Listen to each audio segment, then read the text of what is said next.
कही देवे पियाला संदेश। सुन री सखी कही देवे पियाला संदेश, कही देवे पियाला संदेश। सुन री सखी कही देवे पियाला संदेश।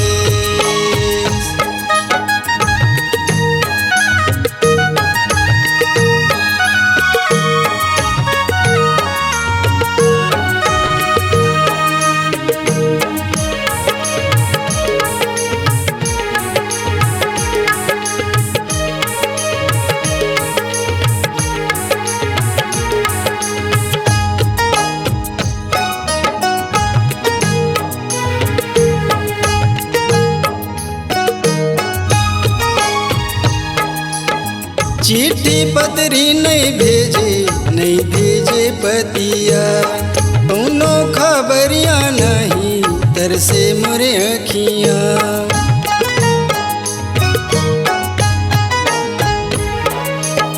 चिट्ठी पत्री नहीं भेजे, नहीं भेजे पतिया, कौनो खबरिया नहीं तरसे मोरे अखियाँ।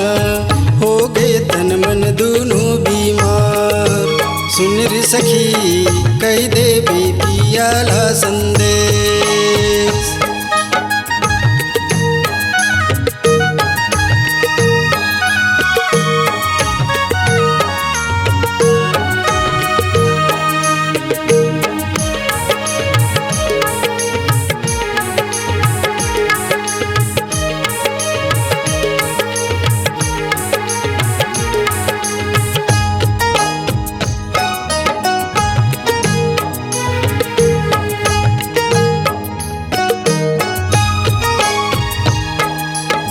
छह महीना बछर हो गए देखत देखत तोला, दाई दादा गारी देते भाई बहनी रही रही मोला।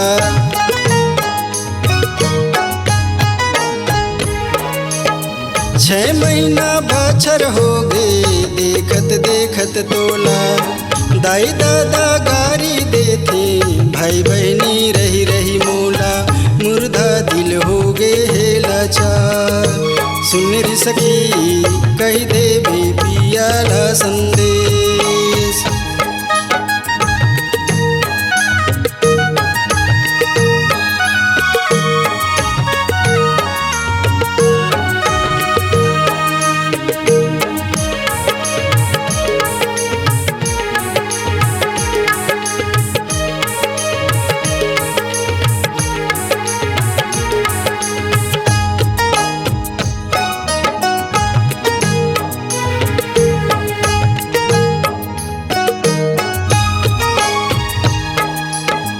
कही बेतन खोइला हो गे माया के आगी माँ, रही रही के कुहिरा उठते सुरता के बाती माँ।